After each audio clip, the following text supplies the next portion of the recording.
안녕하십니까. 2021 제1자 온라인 통상 토크 콘서트 통상의 신들과 함께 진행을 맡은 김광석입니다. 반갑습니다. 네. 반갑습니다. 안녕하세요. 코로나19의 대유행은 정말 전 세계 이 사회, 경제, 문화 전반에 걸쳐 엄청난 변화를 불러왔습니다. 글로벌 통상 질서 역시 급변하고 있지 않습니까? 우리를 둘러싼 이 통상 환경은 지금 어떻게 또 달라지고 있을 걸까요? 이 통상 환경의 변화 보도판을 준비했습니다. 2021년 글로벌 통상 이슈 8가지를 이렇게 마련해 놨는데요. 같이 한번 읽어 보실까요? 탄소 중립, 미중 통상 환경 변화, 보호무역주의, 디지털 통상, 지식재산권 보호 강화, 노동조항 강화, RCEP, 메가 FTA까지 오늘 이 시간에는요, 이 중 가장 핵심이 되고 있는 이 3가지 이슈를 꼽아서 관련 동향을 살펴보고 우리 기업들은 이런 상황에 어떻게 대응해야 될지 논의를 심층적으로 해보고자 합니다. 함께 해주실 전문가님들 궁금하시죠? 소개해드리겠습니다. 먼저 어렵게 자리해 주셨네요. 고준성 산업연구원 선임연구원님 모셨습니다. 반갑습니다. 예, 반갑습니다. 예, 오늘 마음껏 많은 이야기 전달해 주실 거죠? 예, 충분한 의견 전달드리겠습니다. 네, 기대해 보겠습니다. 울산에 계시죠? 김동구 에너지경제연구원 연구위원님 모셨습니다. 안녕하세요. 네, 안녕하세요. 김동구입니다. 네, 반갑습니다. 심종선 삼정 KPMG 회계사님 모셨습니다. 안녕하세요. 네, 안녕하십니까.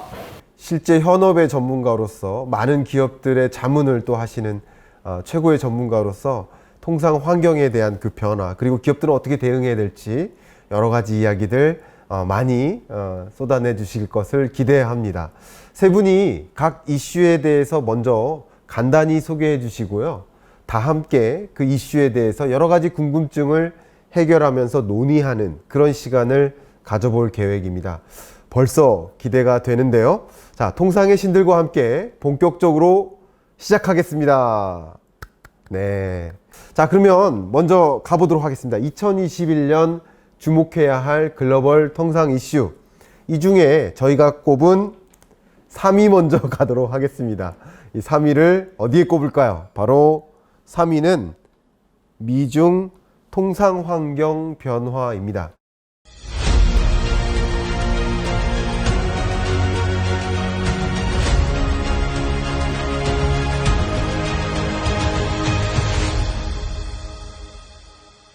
여러분 기억하실 겁니다. 지난 4월이죠. 대한상공회의소에서 미국, 중국 등 주요국에 진출한 국내 기업 301개사에 대외 활동에 가장 부담을 느끼는 통상 이슈, 이 질문을 물어봤는데요. 그 결과 역시 미중 무역 갈등이라고 응답이 가장 많이 나왔습니다. 이제 미중 갈등으로 급변하는 통상 환경에 어떻게 대응하느냐가 기업의 생존을 결정한다고 해도 정말 과언이 아닌 시대죠. 정말 중요한 이슈인 만큼 제대로 이해하고 효율적으로 대응할 수 있는 방법을 고민해 봐야 되는 시점인 것 같습니다. 먼저 고준성 선임연구위원님, 미중 갈등의 여러 분쟁, 그 분쟁의 본질이 기술 패권 경쟁이다, 이렇게 말씀하고 계시는 것 같은데 현재 어떻게 전개되고 있는지 정리 한번 해주시겠습니까? 예, 산업연구원 고준성입니다. 방금 우리 김 실장님께서 언급한 것처럼 지금 현재 미중 간의 기술 패권 경쟁이 진행 중에 있고 갈수록 격화되고 있죠. 근데 이걸 우리가 좀 연역적으로 조금 볼 필요가 있는 것이 중국이 2001년에 WTO 가입하면서 이제 세계 무역 질서의 멤버로서 참여하였어요. 그래서 많은 국가들은 이제 중국의 큰 시장에 진출할 수 있는 기회를 가졌다고 기대를 갖게 되었고, 또 많은 세계의 그 다국적 기업들이 중국에 앞다투어 투자 진출을 해갖고 중국이 사실은 세계 공장의 지위를 갖게 되었고 세계 무역 1위의 국가로서 등극하였죠. 자, 여기까지는 뭐 우리가 중국의 세계 그 무역 경제 질서 편입으로 인한 상당히 잔밋빛 흐름이 이어졌는데, 사실은 2010년대 들어서부터 그간의 중국이 WTO에 가입하면서 약속하였던 시장 개방이라든가 외국인 투자를 유치하면서 기대하였던 외국 기업들의 중국 시장 진출은 큰 성과를 보지 못하였어요. 사실 2010년 이후에 미국의 무역 당국보다도 정보 당국이 중국을 굉장히 예의주시하였습니다. 그래서 나온 2017년에 보고서에서 그게 미국의 국가 안보 전략이라고 하는 보고서인데 보고서에서 마지막으로 뭐라고 얘기했느냐? 중국은 말하자면 미국 기업의 기술과 노하우를 탈취해서 지금의 어떤 그 성장과 지금의 어떤 기술력을 획득했고 그 기조가 중국 제조 2025라든가 그 밖에 그동안에 중국이 또 그 2015년, 그러니까 2010년 중반 이후에는 그러한 미국의 어떤 감시를 중국도 인식하고 말하자면 FDI라고 하는 외국인 직접 투자라고 하는 합법적인 수단을 통해 가지고 실리콘밸리 같은 이러한 스타트업이라든가 벤처 투자라든가 또는 기술 기업들을 그냥 무작위적으로 그냥 모으기 시작한 거죠. 그래서 2018년 한 해 보게 되면은 중국의 대미 외국인 투자가 463억 불 달했고 그 대부분이 다 기술 기업을 M&A 하는 것, 인수하는 거에 투자했다는 얘기죠. 그러니까 이것 역시 미국으로서는 정상적인 투자가 아니라 기술을 얻기 위한 하나는 우회적인 수단으로 인식을 한 겁니다.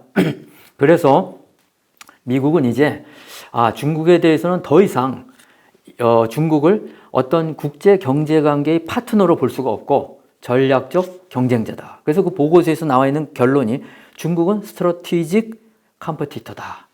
그러니까 전략적 경쟁자이기 때문에 여기에 대해서 우리가 통제를 하지 않게 되면 중국이 결국은 정상적이고 어떤 합법적인 방법이 아닌 편법적이고 심지어는 일부 불법적인 방법을 통한 미국 기업의 기술 획득, 지재권 사용 이러한 것들이 결국 미국이 국제사회에서 가지고 있는 어떤 레버리지, 어떤 견제력의 핵심이 되는 게 결국 기술이고 그 기술이 국가 안보의 핵심인데 그 기술력에서 추월을 당하게 되면 미국이라고 하고 있는 미국 안보라고 하는 미국 국가에 대한 도전으로 보는 것이고 거기에서 이제 미국이 우려하게 되는 것이 바로 미국이 가지고 있는 가치 거기는 이제 민주주의를 포함하는 겁니다.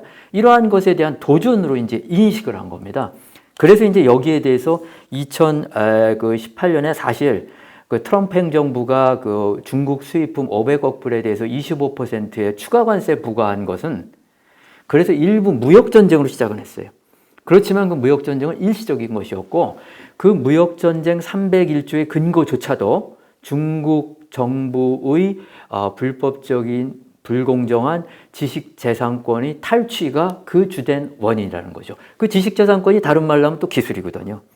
그래서 결국은 이 무역 조치라고 하는 것은 사실은 결국은 타결이 될 수 있는 일시적인 거예요. 서로가 손해가 보기 때문에. 그래서 그것은 결국 2020년 1월에 스몰 딜에 의해 가지고 이제 타결이 되었죠. 물론 그것이 제대로 이행이 안 되었지만 그런 반면에 진행된 게 바로 뭐냐면은 2019년 8월 달에 트럼프 행정부가 파웨이와 같은 중국의 기술 기업에 대해서 미국 기업이 갖고 있는 기술 상품이라든가 기술 자체의 수출이라든가 트랜스퍼 그런 걸 하지 못하도록 금지하는 그러한 조치를 발동하게 된 겁니다.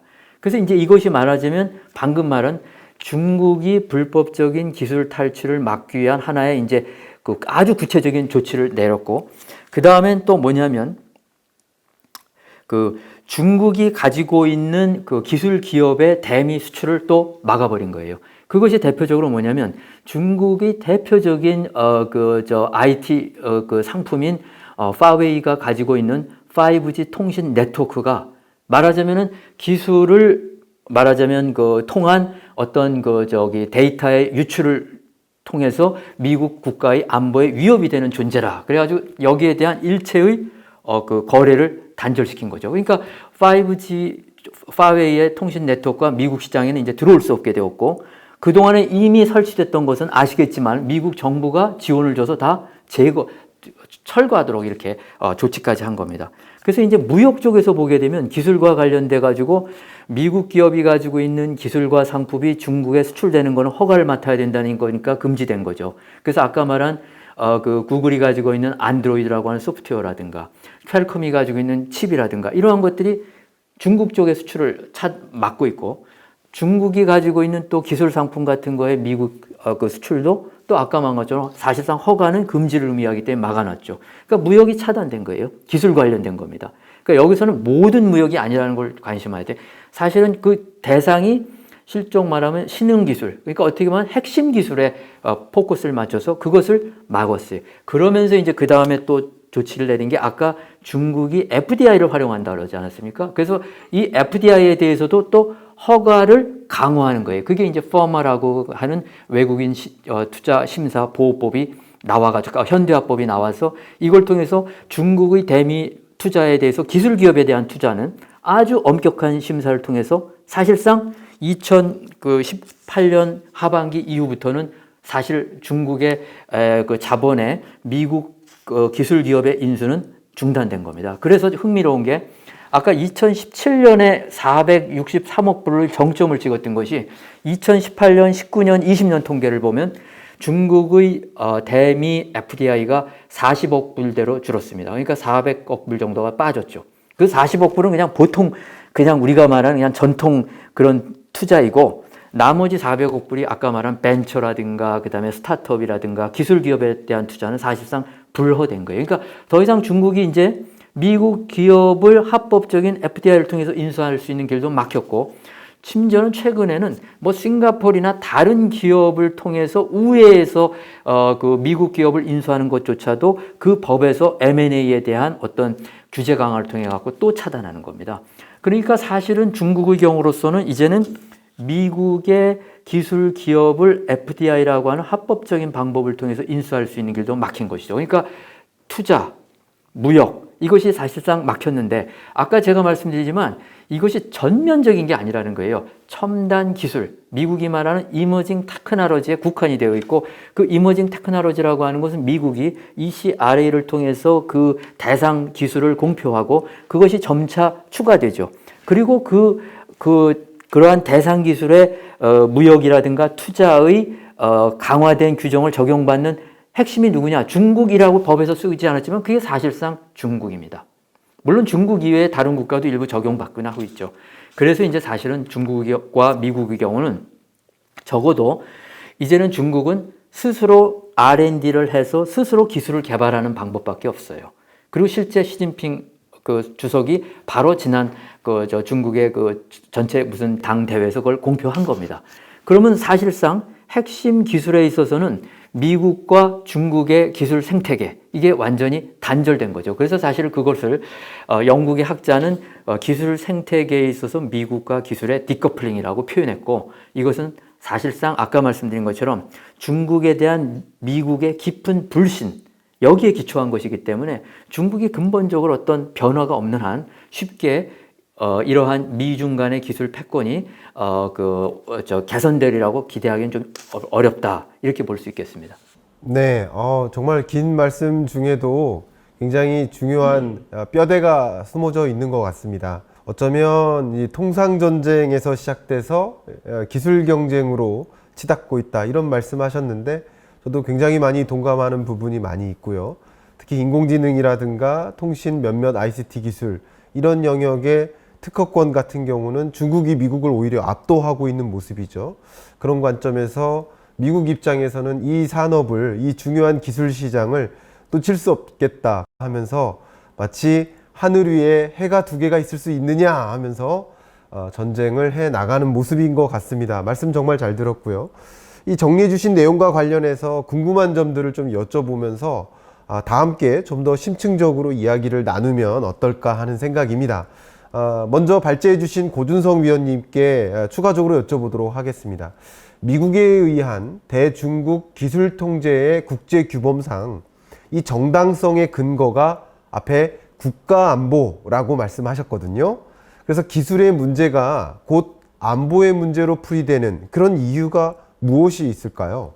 아주 우리가 잘 이 문제를 인식해야 될 것이 사실은 국가 경쟁력의 핵심이고 국가 안보의 근저는 사실은 그 무기라고 하는 건데 그 무기라고 하는 것이 요즘은 그게 바로 군사 기술이라고 하는 것에 기초가 되어 있고 그 군사 기술이라고 하는 것이 오늘날 바로는 핵심 기술에 기초한 것이죠. 그러니까 군사 기술과 핵심 기술이 뭐 별개가 아니란 얘기예요.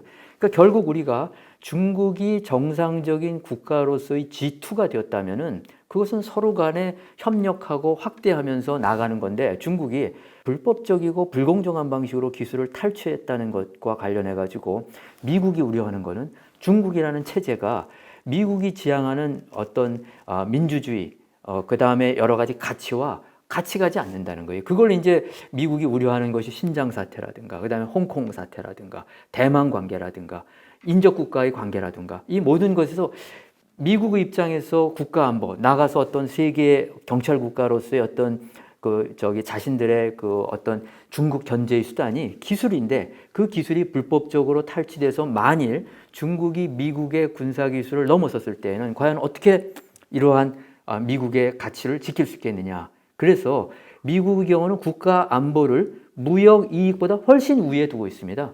그래서 사실상 지금 아까 제가 말씀드린 대중 무역 기술 통제 때문에 미국 기업이 1차적으로 가장 피해를 보고 있어요. 퀄컴과 같은 경우는 대중 수출이 30%가 감소했고, 그렇죠. 그렇기 때문에 그럼에도 불구하고 미국 정부는 그러한 기업의 이익이라든가 무역 이익보다 아까 말한 국가 안보라고 하는 것이 미국의 본질적인 어떤 목표인 가치의 보호에 가장 직결되기 때문에 그걸 동일선상으로 보고 있는 겁니다. 이 점에서 우리가 아까 말한 것처럼 기술 전쟁이 아니라 이건 사실 국가 안보와 직결된 문제로 인식하고 있다는 것이죠. 네, 정말 중요한 사안인데요.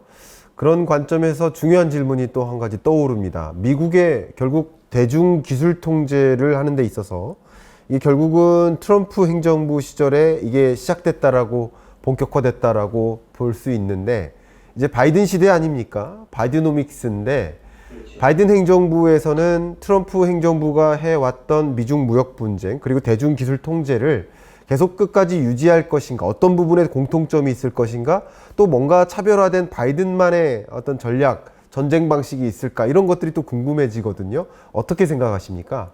사실은 미중 관세 전쟁이라든가 기술 패권 경쟁 그리고 특히 대중 무역 기술 통제는 트럼프 행정부 때 시작되지 않았습니까? 아까 제가 말씀드렸죠. 2019년, 20년에 모든 입법이 되고 그러한 규제가 시작됐어요. 그래서 사실은 중국 정부는 트럼프가 물러나고 바이든 행정부가 되면서 기대를 가졌어요. 그런데 잘 보시면 아실 것이 아까 제가 설명드린 중국에 대한 대중 무역 통제, 아까 기술 상품 수출 금지, 5G 수입 통제, 그 다음에 FDI에 대한 안보 심사 강화에 대해서는 양당 간에 전혀 이견이 없는 초당적인 어떤 지지를 받은 겁니다. 그래서 사실은 이 트럼프 행정부나 바이든 행정부나 그 근본인식, 아까 말한 안보 차원에서의 인식에 대해서는 조금도 차이가 없어요. 그런데 바이든 행정부가 들어서는 두 가지가 바뀐 거예요. 첫 번째, 아까 우방국들에 대해서 강박하는 것이 아니에요. 우방국들에게 설명을 하고 이해를 구하고 공동의 말하자면 전선을 구축하자는 것을 요구하죠. 그러니까 협력적인 자세로서 동맹국과 함께 가는 거예요. 그게 큰 차이고, 두 번째는 바이든 행정부는 가급적 정당성을 확보하기 위한 노력을 최대한 기울입니다. 그래서 아까 제가 모두에 말씀드린 것처럼 아까 2018년, 19년 그 이후에 최근에 바이든 행정부가 중국에 대해서 공급망 조치라든가 반도체 개발이라든가 지원 정책, 이 모든 일련의 첨단 기술 관련된 육성 정책을 하고 있는데 거기에 항상 국가 안보에 의해서 제한된 수준에서 한다는 걸 얘기합니다. 왜냐하면 국가 안보의 경우에 있어서는 WTO 협정에서도 그 예외를 인정해 주거든요. 그러니까 바이든은 그러한 조치를 취하는 데에서도 국제 규범의 정당성을 확보하는 선에서 조치를 취하려고 한다는 것도 차이죠. 그러니까 두 가지가 차이가 있습니다. 미중 무역 분쟁이 당분간은 특히 장기간 길어질 것이라고 생각이 되고, 또 바이든 행정부가 들어서 미중 무역 분쟁의 방법이나 패턴 자체가 또 바뀔 것이라는 생각이 드는데, 이쯤에서 드는 생각이 우리 기업은 어떡할까, 이런 생각입니다. 그래서 우리 기업들과 자주 만나시고 또 기업들의 자문 역할을 또 해주고 계신 심종선 회계사님께 여쭤보도록 하겠습니다. 미중 갈등이 결국은 글로벌 수입 규제 조치 확산으로 연결되거나 또 그런 과정에서 우리 기업에게도 당연히 영향을 미칠 것이라고 생각되는데요. 어떤 영향들이 대표적인 사례가 있는지 우리 이 자리에서 많이 공유해 주시면 어떨까 생각이 됩니다. 대표적인 사건이 철강 세이프가드입니다. 미국에서 철강 232조, 미국이 중국 철강 산업을 견제하고 자국 산업의 역량 강화를 위해서 무역 확장법 232조를 통해서 수입 규제 조치를 단행을 했는데요. 그로 인한 풍선 효과로 인해서 중국산 물량이 대거 유럽으로 유입될 걸 우려해서 EU에서 철강 세이프가드 조치를 취했죠. 또 최근에 연장하기까지도 했고, 그리고 그로 인한 연쇄작용으로 러시아나 터키, 인도 등지에서 세이프가드를 연이어 취했습니다. 그러니까 미국과 중국이 싸우는데 한국은 가운데서 이제 고래 싸움에 새우등 터지는 그런 상황이 이제 연출이 된 상황입니다. 또 하나 대표적인 사건은 미국이 오바마 행정부 시절에 2015년도죠. 무역특혜 연장법이라는 것을 이제 발효를 시켰는데요. 거기에 보면 굉장히 핵심적인 충격적인 이벤트가 하나 있습니다. 파티큘러 마켓 시츄에이션이라는 특별 시장 상황이라고 하는 규정이 도입이 되었는데요. 기존에도 있던 개념이긴 하지만 이걸 굉장히 활용하기 위해서 굉장히 적극적으로 활용하기 위해서 법으로 발의를 했습니다. 여긴 핵심은 뭐냐면요. 2016년도부터 사실 중국이 시장 경제 체제로 이제 전환이 될 것으로 이제 예상을 하고 있었죠. 그런데 중국이 이제 시장 경제 체제로 전환이 되는 순간 사실 수입 규제 측면에서 중국을 제대로 제재하기란 굉장히 어려운 상황이었습니다. 그래서 특별 시장 상황이라는 개념을 2015년도에 대대적으로 강화를 시켰고, 그리고 나서 가장 첫 타로 우리 한국 기업들을 상대로 테스트를 한번 해봤습니다. 아주 결과는 아주 치명적이었고요. 우리 기업들이 엄청나게 가장 최근에도 수입 규제에 굉장히 어려운 점으로 부각되고 있습니다. 네, 회 계사님이 계속 앞으로 우리나라 기업들이 잘 이런 미중 무역 분쟁에 대응할 수 있도록 안내자 역할을 많이 해주셔야 될 것 같습니다. 그런 생각을 많이 들었습니다.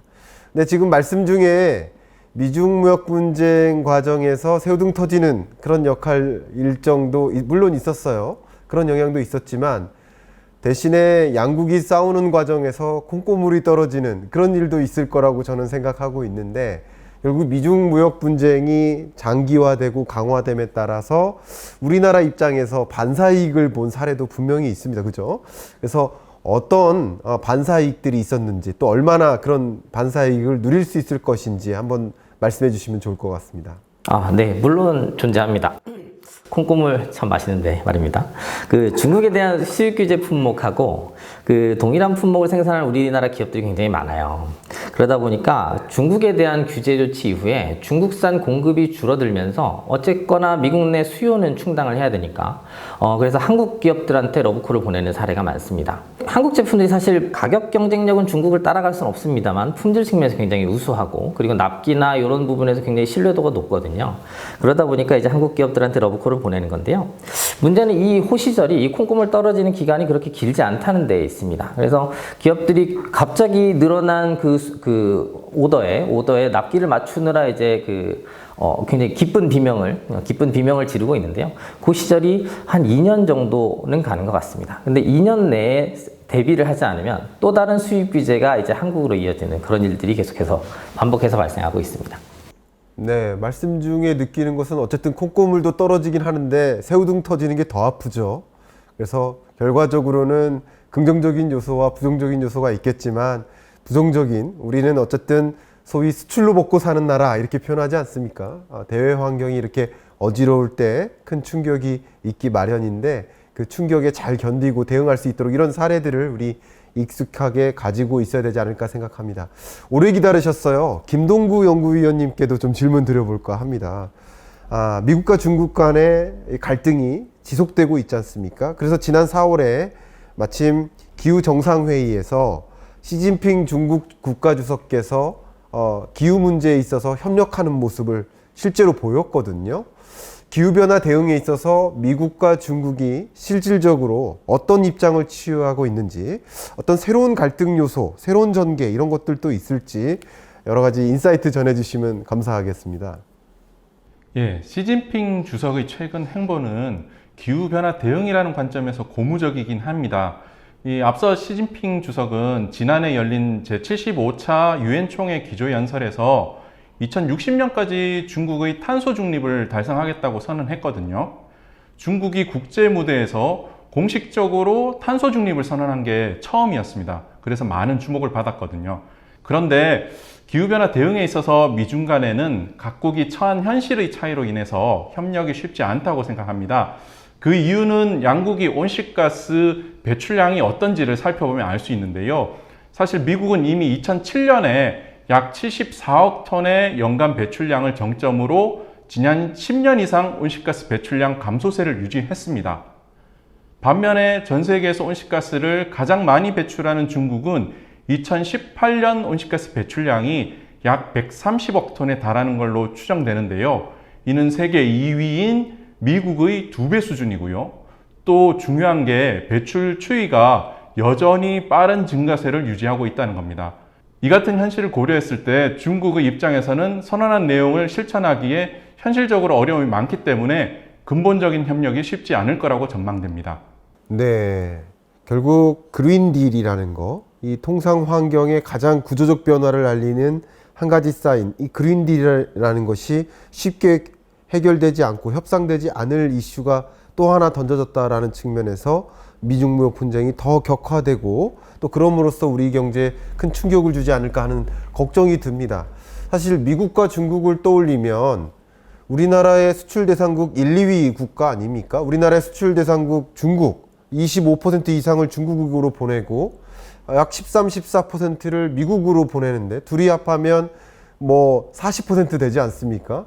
그 절대 수출 대상국들이 서로 싸우다 보면 우리 기업들로서는 굉장히 심각한 고충 같은 것들이 있지 않을까 생각이 되는데, 자, 그래서 고준성 위원님께 한번 다시 여쭤보도록 하겠습니다. 미중 기술 패권 경쟁이 도대체 언제까지 또 어떤 양상으로 지속될 것인지, 이런 상황에서 우리는 이런 미중 무역 분쟁, 미국과 중국 이 관계를 다 훼손시키지 않아야 하는데 정부와 기업들은 또 어떤 전략을 또 강구해야 될지 고견 주시면 감사하겠습니다. 예, 먼저 아까 말씀드린 관세 전쟁 같은 거는 누구나 전문가들이 그냥 어쨌든 타결되고 일시적이라는 건 다 이견이 없어요. 근데 기술 패권 경쟁과 관련해서는 그 근본 원인이 미국이 중국에 대한 불신에 근저하고 있기 때문에 어떤 합의를 하더라도 중국이 이걸 이행한다는 믿음을 미국이 갖고 있지 않고, 그것은 중국의 체제에 대한 불신이라고 얘기하더라고요. 그럼 미국의 정보당국의 보고서를 보게 되면 항상 말미에 국가 안보에 영향을 미치는 기술 분야에 있어서는 양국 간의 무역과 투자보다 국가 안보를 우선해야 한다고 하기 때문에 중국의 체제 변화라고 하는 것이 언제 이루어질지는 아마 상당한 시간이 걸릴 거예요. 그 보고서에서는 regime change라고 돼 있어요. 중국의 체제 바뀔 때까지라는 거예요. 그게 얼마일까지는 여러분들이 상상에 맡기겠습니다. 그리고 또 하나는 방금 이것은 미국의 어떤 정책이 아니에요. 트럼프의 정책, 바이든의 정책이 아니라 아까 제가 말씀드린 ECRA라든가 FOMA라든가 미국의 양당이 초당적으로 합의한 법에 기초한 제도라는 거예요. 그렇기 때문에 법에 기초한 제도화된 문제이고, 그러한 의미에서는 어쨌든 간에 이것은 상당히 오랜 기간 지속된다. 그럼 여기에 어떻게 대응해야 되겠느냐? 우리 정부로서도 적어도 미국과의 가치를 함께 하는 점에 있어서는 지금 현재 미국이 취하고 있는 핵심 기술 분야에서의 대중 견제에 대해서 나홀로 갈 수는 없을 겁니다. 협력해야 돼요. 다만 우리가 아까 사회자도 말씀하신 것처럼 중국과의 무역과 투자의 비중을 봤을 때 결국은 우리는 협력은 하되 우리가 어떤 법적 구속력을 받는 동맹에 들어가는 것은 좀 신중할 필요가 있고, 그리고 우리가 어떠한 조치에 동참했을 때에는 어떤 국제 규범성의 정당성에 기초하는 것을 따라야 된다. 그것이 이제 정부가 지켜야 될 원칙이고요. 기업의 입장에서 뭐냐? 저는 정부 쪽에 기회 있을 때마다 그렇게 얘기합니다. 최종적인 중국과의 거래의 결정은, 투자의 결정은 기업에게 맡겨달라. 기업의 몫으로 남겨달라는 겁니다. 그리고 대표적인 예로 대만의 여러분도 알지만 세계 최대 파운드리 업체인 TSMC 있지 않습니까? 이 와중에 어떻게 했어요? 자기네들이 미국의 그 규제를 피하려고 최첨단 5나노 그런 공장은 미국에 신설한다고 하고, 그 다음에 범용 기술에 해당되는 28나노 이런 거는 중국에 투자하는 거예요. 그러니까 쉽게 말하면 첨단에 해당되는 거는 미국 쪽에 줄 서는 것이고 범용에 해당되는 건 중국 쪽과 거래를 지속하는 것이죠. 일종의. 그러니까 우리도 어쨌든 간에 기업들이 현명하게 자신들의 어떤 판단을 맡길 수 있는 여지를 남겨주는 것이 어떻게 정부가 해야 되고 기업 같은 경우는 아까 그런 대만의 TSMC 같은 투트랙의 전략 그런 것이 참고할 만한 것 같습니다. 네. 말씀 듣다 보면 저도 그동안 생각해왔던 것들과 좀 일치하는 부분들이 너무나 많아서 좀 놀랍기도 했었습니다. 특히 미중 무역 분쟁은 우리가 상상하는 그 기간 이상으로 장기화될 것이라고 저도 생각을 하고 있습니다. 그런데 바이든 행정부가 등장하면서 이 미중 무역 분쟁의 방식이 바뀌는 거죠. 근데 트럼프 시절에는 우리가 지금까지 취했던 정부의 스탠스가 이름하여 전략적 모호성, 그죠? 어느 편도 아니다 이런 표현을 좀 써왔던 것 같은데 이제는 전략적 자율성, 기업에게 선택, 경제적인 판단을 맡기는 그런 역할이 또 필요하지 않을까 하는 생각도 저는 갖게 되었습니다.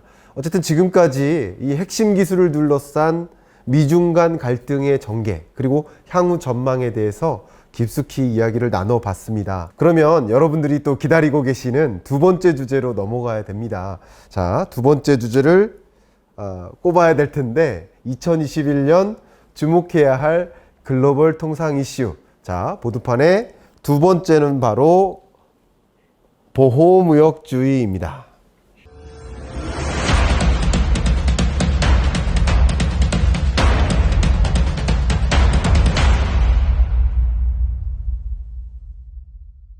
코로나19의 유행이 장기화되는 가운데 또 세계 각국은 자국 내 산업을 부양하기 위해 보호무역주의를 더욱 강화하고 있지 않습니까? 역사적으로 봐도요, 경제가 안 좋을 때 보호무역주의가 더 팽배되고 경제가 안정화될 때는 또 자유롭게 수출 교류를 하는 것 같더라고요. 그런데 수출 의존도가 높은 우리나라로서는 정말 적잖은 타격이 될 수 있지 않겠습니까? 항상 관심을 놓지 말아야 할 중요한 이슈가 되는 것 같습니다. 보호무역주의 하면 각국의 수입 규제 조치를 빼놓을 수 없죠. 우리 심종선 회계사님께서 최근 보호무역주의의 수입 규제에 대한 그 동향을 먼저 소개해 주시면 어떨까요? 제가 차트를 두 개를 준비를 했는데요. 첫 번째 차트 먼저 보시죠. 글로벌 수입규제 조사 개시 건수와 관련된 차트고요. 이 차트를 보시면 미국발 금융위기, 유럽발 재정위기, 그리고 최근의 코로나 사태까지 경제위기가 도래할 때마다 수입규제는 증가할 수밖에 없는 실정입니다.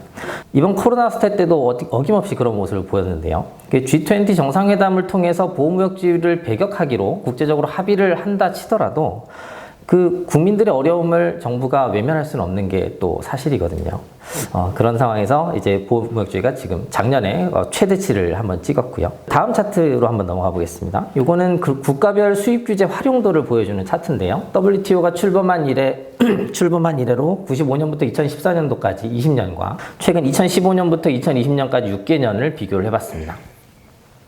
반덤핑 제도는 인도하고 미국이 압도적으로 많은 활용 빈도를 보이고 있고요. 그리고 상계 관세 제도는 미국이 압도적이고 나머지 국가들은 그렇게 빈도가 높지는 않은 편입니다. 중국과 인도에서 특이한 움직임들이 좀 포착이 되는데요. 중국이 반덤핑과 상계 관세 제도를 활용하는 빈도가 조금씩 증가하고 있어요. 그리고 인도는 세이프가드 활용 빈도를 줄여가는 추세가 포착이 됩니다.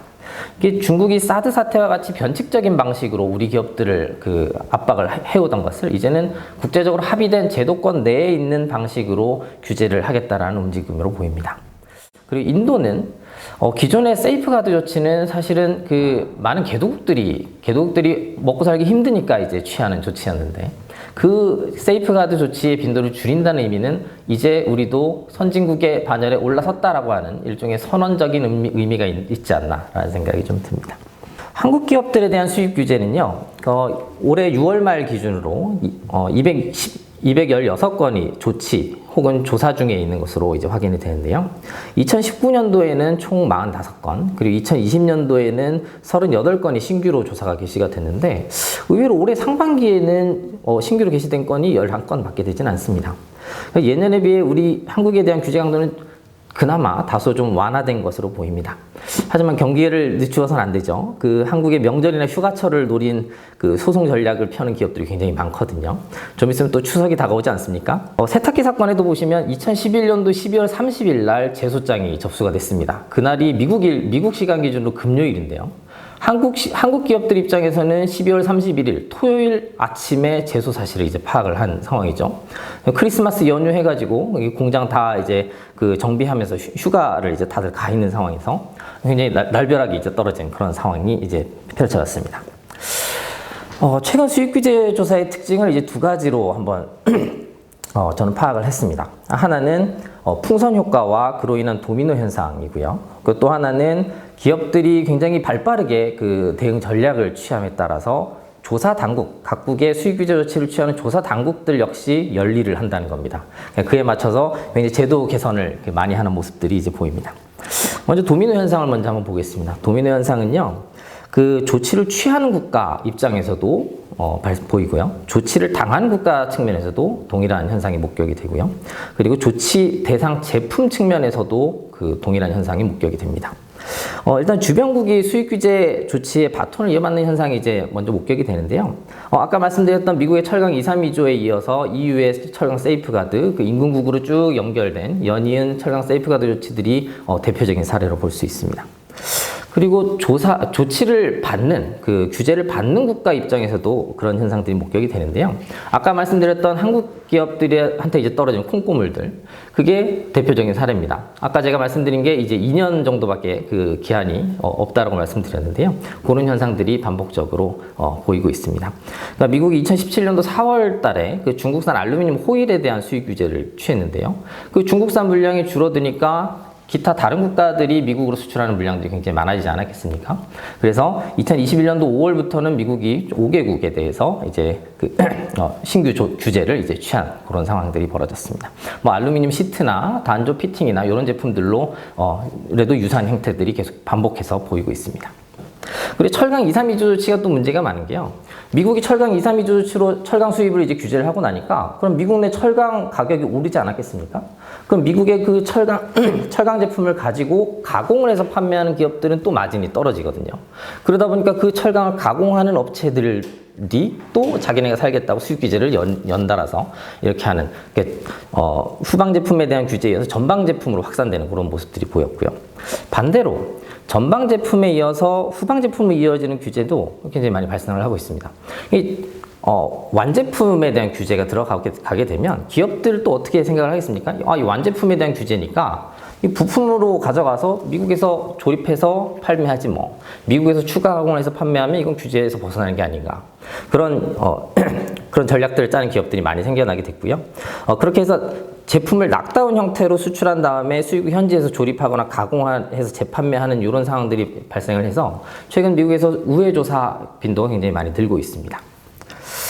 지금까지 말씀드린 도미노 효과에 이어서 두 번째 특징은 조사 당국도 열일을 하고 있다라고 하는 거고요. 기업들이 열일하는 만큼 조사 당국들도 굉장히 많이 열일을 하고 있습니다. 그러니까 미국이 올해 4월 달에 미국 일자리 보호를 위한 글로벌 시장 왜곡 방지법이라는 법안을 민주당과 공화당 공동으로 발의를 했습니다. 그 내용의 핵심에 그 연속적 조사라는 개념이 있어요. 아까 그 도미노 효과가 있었다고 말씀드렸지 않습니까? 그런 도미노 효과들을 기존에 있던 제도나 관행만 가지고는 효율적으로 규제를 할 수가 없으니까 이걸 법으로 아예 반영을 한 상황입니다. 그래서 연속적 조사라는 개념을 도입하면서 유사한 조사에 있어서는 그 절차나 요건을 굉장히 간소화시키는 그런 모습들을 보이고 있고요. 또 인도 같은 경우는 올해 3월 달에 관세 흡수라는 개념을 도입을 했습니다. 이게 사실 반덤핑 관세든 상계 관세든 관세를 부과하면 그 관세 납부 후 가격, 그 국가로 수입국 영내로 반입되는 가격이 정상 가격 수준으로 올려서 그래서 그 수입국 내에서 현지 생산하는 기업과 공정한 경쟁을 하게 만들겠다는 건데요. 그런데 기업들이 조금 자금 여력이 있는 기업들이 이것 봐라 감히 나를 하면서 오히려 가격을 더 낮추는 현상들이 발생이 됐습니다. 그래서 가격을 오히려 더 낮춰서 현지 국내 산업 아예 소멸시켜버리는 그런 전략을 짜는 기업들이 생겨났거든요. 그러다 보니까 인도 정부에서는 관세 흡수라는 개념을 도입을 해서 이렇게 반덤핑 관세에도 불구하고 수출자가 그 관세를 흡수해서 가격을 더 낮추는 현상이 발견이 되면 이거는 추가적으로 더 제재를 하겠다라는 법을 발효를 시킨 상황입니다. 회계사님, 지금 말씀 중에요. 한국산 제품에 대한 수입 규제 건수가 2000년대 중반 이후에 지난해까지 지속적으로 증가했다. 이 말씀하지 않으셨습니까? 특히 지난해에는 역대 최다를 기록했다. 이 말씀하셨어요. 그런데 이상하게 올해 상반기에는 신규 수입 규제 조치가 예년에 비해서는 좀 완화됐다. 이런 말씀을 하셨단 말이죠. 이 부분이 좀 의아한데요. 한국에 대한 규제 강도가 완화된 배경이 뭐 특별히 있을지 말씀해 주실까요? 네. 신규로 게시된 조사 게시 건수가 줄었다라는 의미이지 이게 수익 규제 조치를 당하고 있는 누적 건수가 줄었다는 의미는 아닙니다. 예, 누적 건수는 역대 최고를 당연히 찍고 있고요.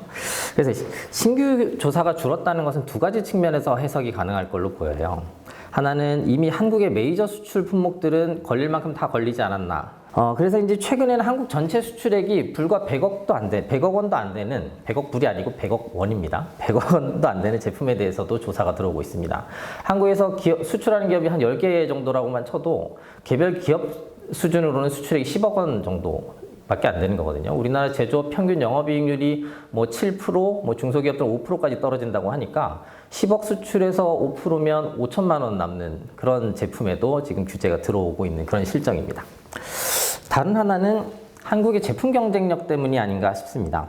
전 세계를 다 막아도 특정 한국산 제품만큼 이것만큼은 막으면 안 돼라고 하는 그 미국 내 소비 시장에서 혹은 미국 그 소비 시장에서 그런 인식이 널리 퍼져 있는 게 아닌가 싶고요. 솔직히 우리 한국산 제품들 믿을만 하지 않습니까?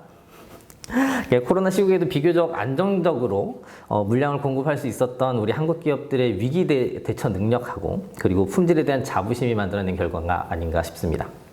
그렇군요. 말 그대로 수출 경합도라는 표현을 많이 쓰잖아요. 결국 자국의 산업의 특정 제품과 또 타국의 산업의 특정 제품 간의 경합도가 높을수록 아무래도 자국의 산업을 보호하기 위해서 이런 수출 규제 조치를 좀 적극적으로 취해 나가는 것이 아닌가 그런 생각을 하고 있는데요. 김동구 연구위원님께 마이크를 좀 넘겨보도록 하겠습니다. 녹색 보호무역주의 혹은 녹색 보호주의, 그린딜이라는 표현을 쓰고 있습니다. 글로벌 통상 화두로 떠오른 지 사실 꽤 오래됐지 않았습니까? 2009년으로 기억을 합니다. 미국 당시 오바마 행정부가 탄소 관세를 부과하기를 시작하면서 정말 떠들썩했던 기억이 나는데요. 이 녹색 보호무역주의가 계속해서 확산하는 이런 배경이 무엇일지, 또 앞으로는 이런 녹색 보호무역주의가 계속 확산할 것으로 보시는지, 이 부분에 대해서 좀 답변 요청드리겠습니다. 예, 앞서 회계사님께서 설명해 주신 대로 보호무역 조치는 결국 자국 경제와 산업 그리고 일자리를 보호하겠다는 취지로 도입됩니다. 관세 및 무역에 관한 일반 협정, 소위 가트로 대표되는 2차 세계대전 이후 미국이 주도한 자유무역주의 무역 질서에서 전 세계를 대상으로 수출을 확대하면서 경제 발전을 이룩한 우리나라의 입장에서 이러한 보호무역주의 확산은 결코 달갑지만 않습니다. 일각에서 녹색 보호무역주의는 그러한 보호무역주의 기조를 기후변화 대응이란 명분으로 포장한 것으로 해석하는 견해도 있습니다. 단순히 자국 산업 보호를 명분으로 보호무역주의를 하는 것은 1947년에 체결된 가트 체제를 부정하는 것이 돼서 현실적으로 매우 어렵거든요. 근데 기후변화가 심각해지면서 전 세계적인 대응이 필요해지고 있는 상황이니 기후변화 대응을 위해서는 보호무역을 어느 정도 용인해도 되지 않겠냐는 인식도 점차 확산하고 있습니다. 지난 3월에 EU 의회가 WTO에 부합하는 탄소 국경 조정 제도를 채택하라고 EU 집행위원회에 요구하는 내용을 담은 결의문을 채택했는데요. 여기에도 궁극적으로는 기후위기 대응이 중요하기 때문에 가트나 WTO 체제도 기후위기 대응을 위해서 개편해 나가야 할 것이다. 이런 내용이 포함되어 있습니다. 이처럼 녹색 보호무역주의 확산은 한동안 더욱더 강화될 것으로 전 전망하고 있습니다. 정말 좋은 말씀 주셨습니다. 그러면 지금 말씀 주셨던 이 그린딜 컨셉, 탄소 국경세 이런 이야기를 시작으로 해서 자연스럽게 심종선 회계사님께도 질문을 요청드리고 싶은데, 미국이라든가 또 EU와 같은 선진국 혹은 뭐 중국 외에도 다양한 신흥국들의 수입 규제 조치가 증가하고 있다 이렇게 말씀하셨는데, 이러한 현상은 그럼 어떻게 보시는지 여쭤보고 싶습니다.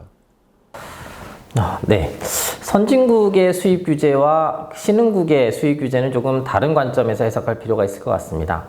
본래 수입 규제 자체가 미국이나 EU, 일본과 같은 제조업 선진국들이 자기들이 이제 생산해낸 제품들을 세계에 팔기 위해서, 세계 시장에 이제 팔기 위해서 세계화를 이제 추진을 하게 되는데요. 아무래도 신흥국들은 제조업 경쟁력이 조금 선진국에 비해서는 약하다 보니까 뭔가 보호 장치, 안전 장치들이 필요했던 상황이었고요. 그래서 그 안전 장치의 일환으로서 수입 규제 제도가 이제 도입이 됐다라고 해석을 하고 있습니다. 자, 그런데 신흥국 입장에서는 이 수입 규제 제도를 활용하기가 굉장히 만만치가 않거든요. 수입 규제 조사를 하려면 일단 엄청난 인력과 자원이 필요합니다. 그리고 그 전문성도 필요로 합니다. 심지어 조사 대상 기업이나 그 조사 대상 정부가 자국 기업이 아니잖아요. 자국 기업이 아니라 상대국 정부나 상대국 기업을 이제 조사를 해야 되는 상황이라서 굉장히 부담스럽거든요. 그러다 보니까 신흥국들은 수입 규제 조치를 그동안은 발동할 그 엄두를 잘 내지 못했던 상황이었습니다. 그래서 세이프가드를 취했던 거죠. 자국 내의 데이터만으로도 충분히 취할 수 있는 조치였던. 그런데 그런 신흥국들이 이제 수입 규제 제도를 보다 적극적으로 활용하기 시작했다라는 건 이런 의미로 해석이 되는 것 같습니다. 이제 신흥국들도 이제는 제도권 내에서 그 규제를 할 수 있지 않겠나라는 생각이 들고요. 그동안은 뭔가 제도권 안에서 움직이기보다는 통관 절차를 의도적으로 지연시키다거나 하는 그런 비관세 장벽을 굉장히 많이 썼었거든요. 뭔가 그 물밑에서 이루어지는 작업들이 있었다면 이제는 제도적으로 당당하게 당신네들이 불공정 무역을 했으니까 우리는 제재를 하겠습니다라고 하는 그런 체제로 들어가서 그동안 음성적으로 행해왔던 기업들 입장에서 통제할 수 없었던 그런 통제권 밖에 있던 방식에서 통제할 수 있는 기업의 가격 정책이라든가 이런 것을 가지고 충분히 통제할 수 있는 그런 형태로 신흥국들이 바뀌어간다면 굉장히 건전한 변화로 비춰질 수 있거든요. 그래서 통제 가능성 측면에서 비관세 장벽보다는 제도권 내에 있는 수입 규제가 그나마 차라리 낫다고 생각됩니다. 그렇군요. 정말 올해 미국에서는요, 트럼프 행정부와는 성격이 정말 다르죠. 바이든 행정부가 새롭게 들어섰고요. 그런데 보호무역 기조는 크게 변함없어 보입니다. 바이든 대통령의 취임 이후에 연방정부가 미국산 제품을 우선적으로 구매하게 하는 바이 아메리칸 행정명령에 이미 서명했지 않았습니까? 고준성 위원님, 바이든 행정부의 수입 규제 기조 어떻게 전망하십니까? 두 행정부의 수입 규제 기조를 좀 설명을 드리면, 아까 말씀드린 것처럼 트럼프 행정부 때 301조는 상당히 WTO 협정에 위반되는 조치고, 지금 심 회계사님이 말씀드린 그 232조라고 하는 것도 사실 미국의 그 통상법 232조에 규정된 안보 조항에 기초해서 내린 수입 규제 조치예요. 그런데 그 232조의 규정을 들여다보면 그 안보가 WTO 가트의 21조에 규정되어 있는 국가 안보보다도 넓게 규정이 되어 있어요. 그러니까 사실상은 미국이 232조에 취해 내린 많은 그 철강 이런 조치 같은 것, 수입 규제 조치들이 규범적 관점에서는 아까 가트 21조에 의해서 정당화되지 못할 수 있는 여지가 상당히 있다는 얘기고, 실제 그래서 232조 조치를 당한 한 5, 6개 회원국들이 이미 WTO에 이걸 제소해 놓은 상태입니다. 그래서 이제 사실 보면은 트럼프 행정부에서는 국제 규범에서의 정당성 확보에 그다지 신경을 안 써요. 그런데 바이든 행정부는 확실히 다르다는 겁니다. 그래서 이제 아까 사회자께서도 바이 아메리카는 그렇지 않지 않느냐 이렇게 말씀하시는데, 얼핏 보면 그런 요소가 일부 있어요. 예를 든다면 미국의 그 바이 아메리칸 그 액트라든가 그 밖에 아까 말하는 Chips for America 액트 같은 데 보면은 Domestic Production Requirement라고 국내 생산 일정 요건이 있어요. 그런 거는 사실 보조금 협정에 좀 위반될 소지가 있는 조항도 일부 있어요. 그렇지만 다수의 경우에 있어서는 그래도 국제 규범에 합치되거나 정당화될 수 있는, 그러니까 위반 가능성이 낮은 조치들을 포함하고 있다는 겁니다. 그래서 트럼프 행정부하고는 어쨌든 간에 적어도 국제 규범의 정당성 확보 측면에서는 어떤 수입 규제의 그 틀은 유지되지만 아까 말한 그 법적 측면에 있어서의 그 차이는 보인다 말씀을 드릴 수가 있겠고, 사실 우리가 그러면 타깃이 주로 우리나라냐? 사실 우리나라가 주된 타깃은 아까 아니에요. 중국이라든가 다른 국가가 더 큰 타깃인데, 우리는 사실 중국의 중간재를 한 80% 넘게 수출하는 나라라, 우리가 어쨌든 간에 이러한 미국의 여러 가지 그 수입 규제라든가 아까 제가 말씀드린 무역이나 기술, 기술 관련 무역 기술 통제와 관련해 가지고는 이 중간재가 중국 수출되고 그것이 체화된 게 미국 가는 거에 대한 어떤 2차적인 어떤 대미 무역의 영향, 이걸 좀 사실은 기업들은 이제 신경을 쓰지 않을 수가 없다. 이렇게 말씀을 드릴 수가 있겠습니다. 좋은 고견 감사합니다. 자, 이쯤에서 좀 중요한 질문을 드려보고 싶어요. 결국 우리 이런 수출 환경이 극심하게 달라지고 있고 또 보호무역주의가 심화되고 있고, 이런 가운데 우리 기업들은 그러면 어떻게 전략을 짜야 될까? 어떻게 생존 전략을 짜야만 할까? 이런 고민들 굉장히 많이 있으시리라 생각이 됩니다. 그래서 끝으로 심종선 회계사님께 여쭤보고 싶어요. 과거에 이런 수입 규제 조치에 성공적으로 대응한 또 우리 기업들의 사례가 있지 않겠습니까? 그런 사례들을 많은 우리 시청자 여러분들께 공유해 주신다면 우리 기업들이 이런 수입 규제 조치 등과 같은 보호무역주의에 어떻게 대응할지를 함께 고민해 볼 수 있는 계기가 될 수 있을 것 같은데요. 한번 소개해 주시겠습니까? 월풀은 EU나 미국 등 세계 각지에서 우리나라 전자업계들을 그 수입 규제를 통해서 굉장히 압박을 해왔습니다. 그때마다 우리 기업들은 굉장히 발빠르게 대처를 해왔는데요. 아까 말씀드렸듯이 연말 휴가 시즌에 이제 그 제수장이 접수가 됐다라고 말씀드리지 않았습니까? 그런 상황에서도 불구하고 발빠르게 대처를 해왔는데요. 모두들 그 발빠른 대처에만 집중을 하시는 것 같아요. 근데 저는 사실 그 이면에 있는 그간에 있는 그 숨어 있는 노력들이 더 중요하다고 생각을 하거든요. 수입 규제가 없을 때 미리 앞서서 고민하고 그 한 발 앞서서 대비를 해왔다는 점입니다. 그러니까 결국 기업 차원에서 수입 규제의 핵심은 본질은 기업 간 경쟁이거든요. 그래서 그 본질에 집중해서 시장 상황을 면밀히 분석하고 그리고 경쟁사의 움직임들을 상시 모니터링을 하면서 향후 있을 상황들을 시나리오로 구성을 하고 각 시나리오별로 사태 발생 시에 어떻게 즉시 대처를 할지 프로토콜을 세운다는 점입니다. 그렇군요. 한 발 더 앞서서 준비한다. 결국 준비된 자에게는 위기가 아닐 수 있겠구나. 뭐 이런 생각이 저는 드는데요. 심종서 회계사님의 이런 좋은 사례를 바탕으로 해서 이 영상을 보고 계시는 많은 우리 기업 담당자 여러분들께서 어떤 전략을 꾀할까, 어떤 준비를 해야 될까 고민들을 하실 수 있는 계기가 됐으면 좋겠습니다. 말씀 정말 감사하고요. 지금까지 글로벌 수입 규제 조치 확산 추이와 대응 방안에 대해서 이야기 나눠봤습니다.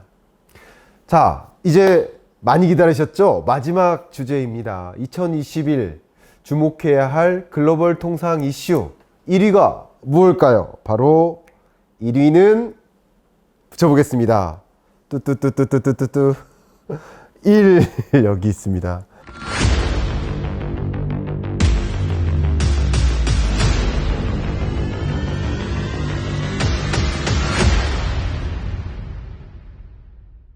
올해 1월부터 파리 기후 변화 협약이 본격적으로 이행되는 시점이지 않습니까? 지난달에는 EU 집행위원회가 2050년 유럽을 탄소 배출 제로 대륙으로 만들기 위한 구체적인 그런 실천 방안을 담은 Fit for 55를 발표하면서 탄소 중립은 전 세계적으로 정말 뜨거운 화두가 되고 있는 것 같습니다. 사실 이 주제가 중요하다는 건 우리 모두가 알고 있습니다. 내용을 속속들이 이해하기는 쉽지 않을 수도 있습니다만 우리 김동구 연구위원님 탄소 중립에 대해서 먼저 간단히 소개해 주신다면 우리가 충분히 쏙쏙 이해하는데 도움이 될 것 같습니다. 부탁드릴게요. 예, 최근 탄소 중립이라는 이 키워드가 워낙 핫 이슈가 됐습니다. 이게 어느 정도로 유행 중이냐 하면요. 제가 지금 재직 중인 에너지경제연구원의 내년도 연구과제 공모에서도 탄소 중립이라는 용어가 거의 대부분의 과제 제안서에 언급되고 있을 정도입니다. 게다가 최근에는 초등학교 수업 시간에도 기후변화와 탄소 중립의 중요성을 교육하고 있고요. 불과 1년 전만 해도 기후변화를 전문으로 연구하는 저조차도 탄소 중립이라는 용어는 다소 익숙하지 않은 용어였는데 지금은 소위 힙한 용어가 돼버린 거죠. 용어부터 정리를 먼저 하자면요. 탄소 중립 또는 넷제로라는 거는요. 우선 인간 활동에서 비롯된 온실가스 배출을 최대한 줄이고 남은 온실가스는 산림 및 해양 흡수, CCUS 기술을 활용한 저장 및 활용을 통해 실질적인 배출량이 0이 되는 개념입니다. 결국 배출되는 탄소하고 흡수되는 탄소량을 같게 해서 탄소 순배출이 0이 되게 하는 거죠. 기후변화 이슈를 선도하고 있는 유럽연합, 즉 EU는 2019년 말에 기후변화 대응 및 지속가능한 성장을 위한 신성장 전략을 담은 유럽 그린딜을 발표했습니다. 여기에서 EU는 유럽을 세계 최초의 탄소 중립 대륙으로 만들겠다며 2050년 탄소 중립 달성을 선언했죠. 이후 기후법을 통해서 2030년까지 EU의 온실가스 배출량을 1990년보다 최소 55% 감축하고 2050년에는 탄소 중립을 이룬다는 목표를 공식적으로 법제화했습니다. 이는 2030년 온실가스 배출량을 1990년 대비 40% 감축하기로 했던 이전 목표보다 강화한 겁니다. 한편 오바마 대통령 재임기에는 파리협정 체결을 선도하며 기후변화 대응에 적극적이던 미국은 트럼프 대통령 재임기에는 파리협정을 탈퇴하며 기후변화 대응 정책이 크게 후퇴하기도 했습니다.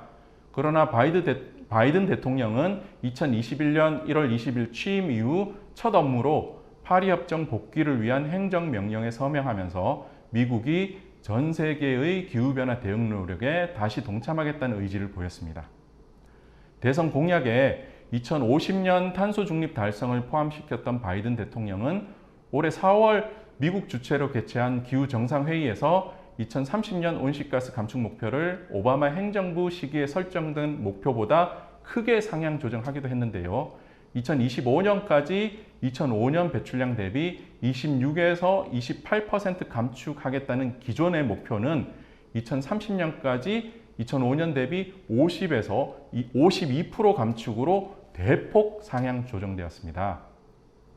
미국은 아직 탄소 중립에 관련해서는 정부 차원의 공식적인 계획이 제시되지 않았는데 대선 공약에 포함되어 있는 만큼 조만간 구체적인 계획을 확인할 수 있을 걸로 전망됩니다. 전 세계에서 온실가스 배출량이 가장 많고 빠른 경제 성장과 함께 온실가스 배출 증가율도 높은 중국은 2020년 9월 유엔 총회에서 시진핑 주석이 2030년까지 탄소 배출 정점 도달 및 2060년까지 탄소 중립 달성이라는 상당히 의욕적인 선언을 했습니다. 이와 더불어 올해부터는 전국 단위 온실가스 배출권 거래제를 시행하면서 온실가스 감축 노력을 강화해 나가고 있는데요. 중국은 유엔에 제출한 2030년 감축 목표에서는 온실가스 배출량을 GDP로 나눈 원 단위를 2005년 대비 60에서 65% 감축하겠다는 계획을 재확인했습니다. 그런데 한편으로는 중국은 아직까지 절대량으로 표기된 2030년 온실가스 감축량이나 구체적인 탄소 중립 달성 계획을 제시한 바가 없어서요. 기후변화 대응에 있어서 모호한 측면이 많다는 평가도 받습니다. 탄소 중립을 위해서 EU 그리고 미국은 자국 내 감축을 지속적으로 강화하는 한편 다른 나라의 온실가스 감축 압박 그리고 자국의 산업 경쟁력 강화 등을 목적으로 탄소 국경 조정을 도입하려고 추진 중입니다. 2019년에 EU가 발표한 유럽 그린딜에는 탄소 국경 조정 도입 추진이 포함되어 있습니다. 탄소 국경 조정이라는 것은요, 배출 규제가 엄격한 국가, 즉 EU가 규제가 느슨한 국가, 즉 EU 외의 다른 나라로부터 물품을 수입할 때 규제 강도 차이로 인한 가격 차이를 보정하고자 비용을 부과하는 겁니다. 이는 국내 사업자와 해외 사업자 간의 공정한 경쟁 여건을 조성하고 배출 규제 강도 차이로 인한 탄소 누출을 방지하기 위해서 추진되는 겁니다. 현재 EU는 배출권 거래제 상에서 탄소 누출 위험이 있는 산업에 온실가스 배출권을 100% 무상 할당해주는 탄소 누출 방지 대책을 실시 중인데요. 보다 효과적인 온실가스 감축 및 산업 경쟁력 개선을 위해서 탄소 국경 조정을 대안으로 간주하고 있습니다. 한편 미국 무역대표부도 지난 3월 의회에 제출한 통상정책 연례 보고서에서 기후변화에 대응하기 위해 탄소 국경 조정을 검토하고 있다라고 밝혔습니다. 바이든 대통령은 대선 공약에서 탄소 관세나 쿼터 형태의 탄소 국경 조정 도입을 언급했는데요. USTR 연례 보고서는 이를 단순히 공약이 아니라 실제 정책으로 준비하고 있다는 것을 확인해 주었습니다. 지난 7월에 미국 민주당 상원은 3조 5천억 달러 규모의 인프라 예산안에 합의했는데요. 그 예산 확보를 위해서 탄소 집약적 제품이나 산업에 세금을 부과하는 법안을 마련 중이다라는 보도도 있었습니다. 최근 통상 측면에서 이 많은 주목을 받고 있는 EU의 탄소 국경 조정 메커니즘 추진에 관련해서 조금 더 상세히 말씀드리도록 하겠습니다. 지난 2021년 7월에 EU 집행위는 상향 조정된 EU의 2030년 온실가스 감축 목표, 즉 1990년 대비 최소 55% 감축에 맞춰서요. 기존의 제도나 정책을 수정하는 Fit for 55 패키지를 제안했습니다. 여기에 포함된 12건의 법 또는 제도를 개정하는 안 중에 탄소 국경 조정 제도가 초안으로 포함이 되어 있습니다. 공개된 EU 집행위의 초안에 따르면요, EU는 우선은 2023년에 탄소 국경 조정을 시범적으로 도입하고요, 2026년에는 본격적으로 시행할 계획입니다. 이 3년간의 과도기에는 분기별로 배출량 보고 의무만 부과되고요, 본격 시행되는 2026년부터는 수입품 배출량에 상응하는 탄소 국경 조정 인증서를 구매해가지고 제출해야 합니다. 우리나라를 살펴보면요, 우리나라가 이 EU에 수출하는 제품들을 살펴보면 철강하고 알루미늄 제품은 탄소 국경 조정의 영향에 직접적으로 노출될 걸로 예상되는데요. 이 품목들은 상당한 영향이 불가피할 전망입니다. 네, 위원님 말씀 중에 정말 국내에서 제조하는 많은 기업들은 정말 어려운 환경에 놓여져 있겠구나, 그런 생각을 좀 했어요. 대외적으로는 지금 위원님께서 강조하셨던 탄소 국경 조정 제도, 이것으로 인한 좀 관세 압박 이런 것들도 걱정이 되고, 또 대내적으로는 잘 아시겠지만 탄소 배출권 거래제 제3기가 도입되면서 유상할당 비중이 10%나 늘었잖아요. 22년쯤 되면은 이것이 상당한 제조업에 부담이 될 수 있을 것이다, 이런 생각을 합니다. 물론 부담은 되지만 우리가 안고 가야만 한 그런 일이 되겠죠. 그래서 위원님께 좀 질문 드려보고 싶어요. 탄소 국경 조정 제도가 아주 중요한 대외 거래에 있어서의 현안이 될 텐데, 그럼 EU가 이 제도를 도입할 경우 우리나라 철강과 또 알루미늄 산업에게 상당한 영향이 있을 것이다, 이런 말씀하셨단 말이죠. 구체적으로 어떤 영향이 있을지 말씀해 주시겠습니까? 예, EU가 탄소 국경 조정 제도를 5년 뒤에 본격적으로 시행하면 이 대상 품목을 EU로 수입하는 수입 업체들이 제품에 내재된 온실가스 배출량만큼 인증서를 구매해 가지고 관할 당국에 제출해야 됩니다. EU 수출 비중이 높은 철강 그리고 알루미늄 제조업들은 그로 인한 수출 단가 인하 압박에 직면하게 될 거고요. 인증서 가격이 EU ETS에 연동되긴 하지만은 인증서 매매나 이월이 불가능하거든요. 그래서 우리 기업 입장에서는 관세 부과하고 실질적으로 동일하게 될 겁니다. 따라서 가격 경쟁력이 저하될 국내 제조업이 대-EU 수출의 난항을 겪을 것으로 우려되고요. 근데 이제 방금 말씀드린 이런 어떤 대상 업종의 직접적인 부담 외에도, 비용 부담 외에도 산업 전반의 간접적인 영향도 무시하기 어렵습니다. 현재 국내 제조업이 최적화해가지고 구축해 놓은 글로벌 가치 사슬에 탄소 국경 조정이라는 변수가 이제 새롭게 추가되는 건데요. 공급망이나 생산 공정 이런 것들 가치 사슬 재최적화에다가 상당한 비용하고 시간이 소요될 겁니다. 또한 국내 산업의 각종 정보가 EU 측으로 넘어가는 것에 대한 우려도 됩니다. 한편 탄소 국경 조정에 따라서 EU ETS 하에 배출량 인증 업체를 활용하라, 뭐 이런 것들 등을 통해서 무역 외수지 악화도 우려가 되고요. 그다음에 탄소 국경 조정에 따른 행정 절차가 일종의 비관세 장벽으로서 기능할 가능성에 대해서도 대비가 필요하겠습니다. 그렇군요. 아마 이 영상을 보고 계시는 여러 주체분들이 단순히 이제 철강이나 알루미늄 산업에만 종사하지 않고 정말 다양한 산업에 걸쳐서 종사하고 계실 텐데요. 지금 말씀 중에 EU가 탄소 국경세를 적용하는 그 업종을 늘릴 수 있다 이렇게 밝혔다고 하셨는데, 그러면 철강이나 알루미늄 산업처럼 이 업종이 확대될 경우 영향이 자연스럽게 있을 수밖에 없는 그런 충격이 가장 집중될 만한 그런 업종 예상되는 것 있다면 말씀해 주시겠습니까? 예, 현실적으로 보면은요, EU가 기존의 이 대상 업종으로 고려했었는데 이번에 대상 업종에 포함시키지 못했던 업종이 추가 업종 1순위인 겁니다. 2020년 10월에 디데릭 삼솜 EU 집행위 기후 내각 수장은 탄소 국경 조정의 핵심 부문은 철강, 시멘트, 전력이고 이는 추후에 알루미늄, 비료, 화학 제품으로 확장될 거다라고 발언을 했었습니다. 그렇다면은 향후 업종이 확대될 경우에는 화학 업종이 포함될 가능성이 우선 가장 높다라고 할 수 있겠습니다. 석유화학 제품 등은 우리나라에서는 수출 효자 품목인데요. 만약에 이들 업종이 대상 업종으로 포함된다면은 매우 파급 효과가 클 것으로 예상됩니다. 또 한편 이제 EU 집행위원회는 7월에 발표한 초안에서 다른 제품으로의 확대는 물론이거니와 수송 등 서비스로의 범위 확대, 전력 및 열 사용에 따른 간접 배출량 포함, 거버넌스 제도 평가 등에 대해서도 언급했습니다.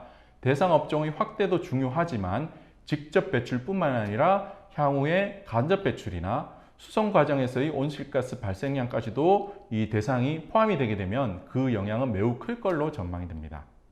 어쨌든 수입관세라는 관점에서 심종선 회계사님께 또 추가적으로 여쭤볼까 하는데요.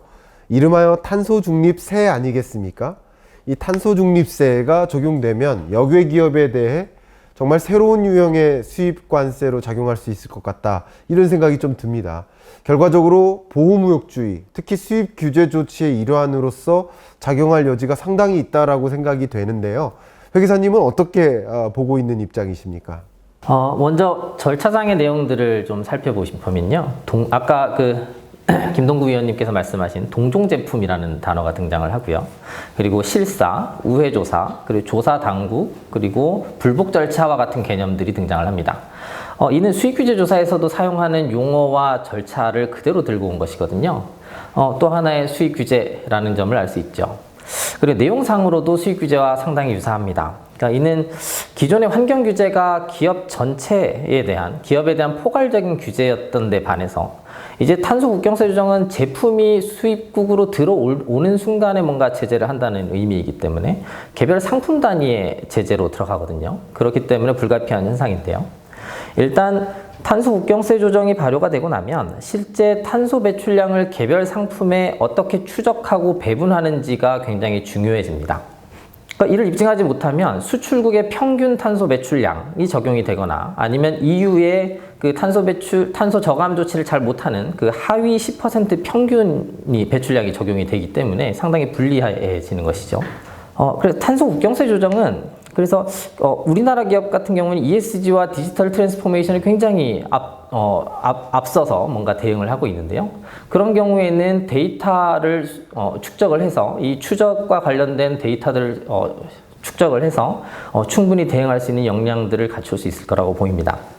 그래서 ESG와 디지털 트랜스포메이션 수준이 높은 기업과 그렇지 않은 기업 간의 그 균형을 무너뜨리는 거죠. 그래서 시장 플레이어들이 자발적인 경쟁을 통해서 높은 수준의 환경 준수 의무를 유도하는 그런 의도가 깔려 있다고 봅니다. 수입 규제가 리슈어링이나 외국 기업의 국내 투자 유치를 통해서 고용을 증대시키는 일자리를 창출하는 그런 정책적인 목적이 있는 것과 이번 탄소 국경세 조정이 유사하다고 보고 있습니다. 그렇군요. 그러면 자연스럽게 미중 무역 분쟁의 관점에서도 해석을 해봐야 될 것 같다, 이런 생각을 자연스럽게 해봤는데요. EU가 탄소 국경 조정 제도를 초안을 이렇게 발표하는 날, 미국 민주당이 이미 예산안에 탄소 배출량이 많은 그런 수입품에 대해서 세금을 내도록 하는 그런 방안을 포함시키지 않았습니까? 그래서 미국이 탄소 국경세 부과를 추진하는 그런 배경에는 결과적으로 기후위기에 대응하고자 하는 것도 있겠지만 세계 1위 탄소 배출국인 중국에 대해 우회적으로 통상 압박을 넣으려는 그런 목적이 있다는 해석도 분명합니다.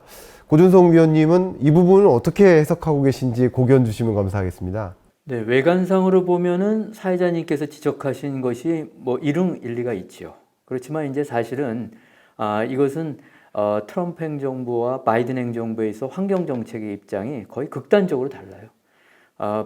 트럼프 행정부는 기업 친화적인 경영 성과를 위주로 하기 때문에 아까 기후변화 협약 탈퇴는 사실 저희 같은 사람들도 이게 과연 있을 수 있는 결정인가 할 정도로 놀랐거든요. 그런데 결국 바이든 행정부가 들어서서는 환경이라고 하는 것을 신정부의 가장 우선적인 정책 그 아젠다로 올려놨죠. 그래가지고 결국은 기후변화 대응이라든가 이것은 아까 말한 표면적으로 외관적으로는 아무래도 탄소 배출을 많이 하는 중국이 1차적으로 큰 영향을 받는 것은 결과론적인데 근본적으로 아까 환경 정책에 있어서의 근본적인 인식, 가치 차이에 있어서의 영향이기 때문에 아까 이것을 뭐 우회적인 중국에 대한 통상 압박으로 보는 것은 좀 과도하다. 저는 좀 그렇게 보고 있습니다.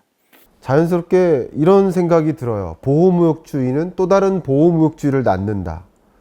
EU가 탄소 국경세 부과를 추진하게 되면 다른 국가들은 역시 자국의 산업을 보호하기 위해서 탄소 국경세를 부과하지 않을까.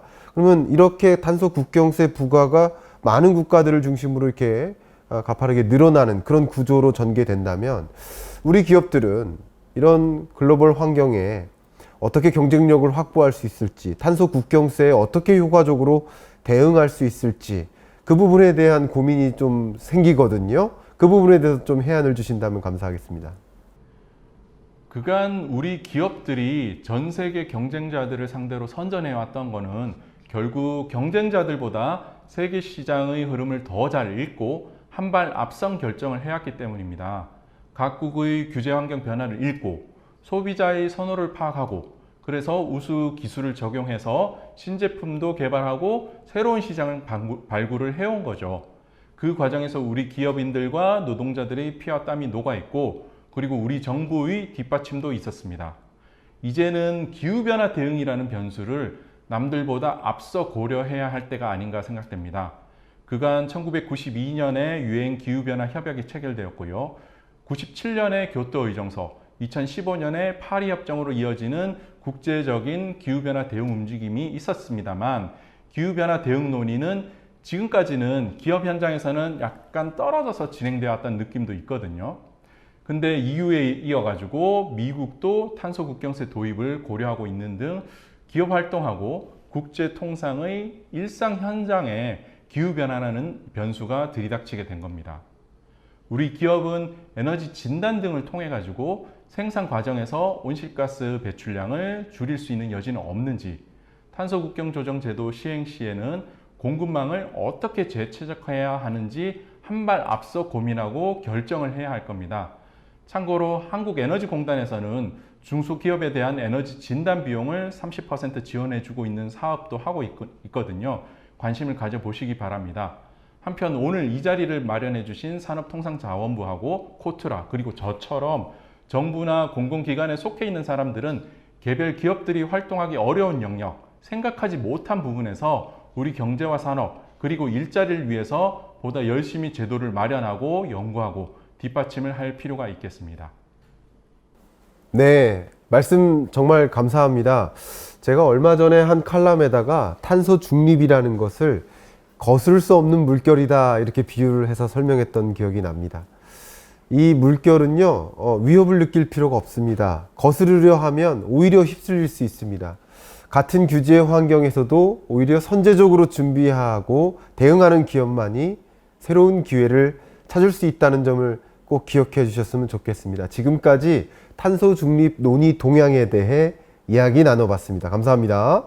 네, 2021 제1차 온라인 통상 토크 콘서트 통상의 신들과 함께 저희가 준비한 내용은 여기까지입니다. 오늘 이 자리가 어려운 시기를 현명하게 헤쳐나가는데 도움이 되셨기를 바라겠습니다. 함께 해주신 고준성 선임연구위원님, 심종선 회계사님, 김동구 연구위원님 모두 고생 많으셨습니다. 감사합니다.